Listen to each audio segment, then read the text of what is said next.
Assalamualaikum warahmatullahi wabarakatuh. Nama saya Yusliana, mahasiswa SBJS Prodi BKPI. Kali ini saya akan mengerjakan tugas UTS dari mata kuliah Psikologi Agama. Kali ini saya akan membahas salah satu contoh kasus yang berkaitan dengan gangguan kesehatan mental. Nah, sebelum membahas kasus gangguan mental tersebut, baiknya jika kita mengetahui terlebih dahulu apa sih itu gangguan kesehatan mental. Bagi yang sudah tahu, keren. Berarti cukup hanya untuk mengingat kembali. Bagi yang belum tahu, biar lebih tahu nih apa itu gangguan kesehatan mental. Oke? Gangguan kesehatan mental atau gangguan jiwa adalah penyakit yang mempengaruhi emosi, pola pikir, dan perilaku penderitanya. Sama halnya dengan penyakit fisik, penyakit mental juga ada obatnya. Salah satu jenis gangguan mental adalah depresi. Depresi sendiri adalah gangguan suasana hati atau mood yang ditandai dengan perasaan sedih, sedihnya sedih yang mendalam, dan rasa tidak peduli. Depresi bisa terjadi pada siapapun, termasuk pada ibu yang baru saja melahirkan.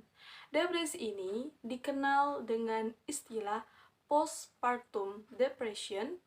Postpartum depression adalah efek lanjut dari keadaan baby blues. Baby blues sendiri adalah perubahan emosi atau mood swing yang umumnya menyebabkan sang ibu menangis terus-menerus, cemas, hingga sulit tidur selama beberapa hari hingga 2 minggu loh. Dan ini terjadi setelah ibu tersebut melahirkan. Sedangkan postpartum depression merupakan kondisi yang lebih parah dibandingkan dengan baby blues. Postpartum depression membuat penderita merasa putus harapan atau putus asa. Mereka merasa tidak menjadi ibu yang baik sampai tidak mau mengurus anak. Hal inilah yang diduga terjadi pada Luo Lili yang diberitakan tewas setelah berusaha mengakhiri hidupnya.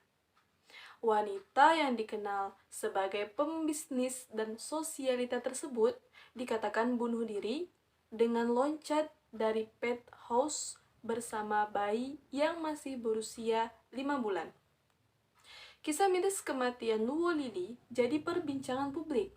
Sejumlah media pun menyebutkan jika penyebabnya adalah depresi setelah Luo Lili bersalin.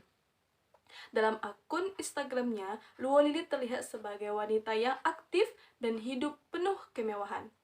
Karena itu, publik terkejut ketika mengetahui wanita yang baru punya anak tersebut dikabarkan mengakhiri hidupnya. Rabu, minggu lalu, Luo Lili juga bayinya ditemukan tewas tanpa busana di sekitar komplek apartemen mereka di Hong Kong. Meski polisi masih menyelidiki kejadian ini, kantor berita lokal mengabarkan jika Luo Lili sempat mengalami depresi. Dilansir koran Hong Kong, wanita Cina Erika itu mengalami depresi pasca persalinan. Ia pun diketahui adalah seorang ibu tunggal dan tidak diketahui siapa bapak dari anaknya. Mungkin hal ini yang menyebabkan Luo Lili itu menjadi depresi. Meski begitu, tak tampak pesan depresi yang ditinggalkannya di berbagai postingan di Instagram. Beberapa waktu lalu, Luo Lili pun sempat mengunggah foto bersama anaknya yang disebut sebagai hadiah dari Tuhan. Ia juga tampak merayakan hari jadi bayinya yang ke-100. Ini dia. Hari yang ke-100 hari kelahiran anaknya dan terlihat bahagia. Dia mengatakan bahwa dia adalah hadiah dari Tuhan yang diturunkan dalam kehidupannya. Terima kasih telah datang di kehidupanku anakku tersayang, tulisnya di Instagram. Luo Lili merupakan sosok yang cukup dikenal dan merupakan anak satu-satunya dari ibu pengusaha real estate yang memiliki beberapa proyek pengembangan di Cina. Ia bisa dibilang hidup dengan nyaman dan sering liburan menempuh pendidikan di luar negeri sejak kecil. Di akun media sosialnya, Luo Lili pun sering memamerkan momennya. Nih, dia. Dengan orang-orang terkenal seperti Rita Ora hingga Hillary Clinton. Pintar berbahasa Inggris bukan main, Luolili pernah bekerja sebagai penerjemah, bukan untuk orang lain, tetapi untuk ibunya saat bertemu rekan bisnis. Ia sendiri membuka usaha pertamanya di usia 28 tahun, muda banget kan? Sebelum akhirnya sukses membangun perusahaan Tribeluga yang mendukung para pengusaha di Cina, Amerika Serikat, dan Korea Selatan. Wanita yang pernah sekolah di Swiss dan Australia ini juga dikenal berteman dengan sesama pesohor. Salah satu atlet Olimpiade, Guo Jingjing namanya.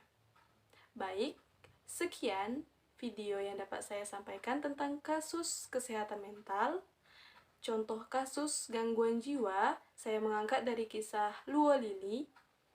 Seperti yang kita dengar tadi bahwa dia adalah seorang pengusaha yang mengalami depresi setelah melahirkan anaknya. Semoga kisahnya dapat kita jadikan pelajaran bahwa penting bagi orang-orang terdekat ketika mengetahui gejala-gejala seseorang mengalami gangguan mental atau gangguan jiwa untuk selalu berada di sampingnya dan memberikan tindakan cepat, karena gangguan jiwa atau gangguan mental itu sama seperti penyakit fisik yang ada obatnya. Baik, sekian dari saya. Terima kasih. Assalamualaikum warahmatullahi wabarakatuh.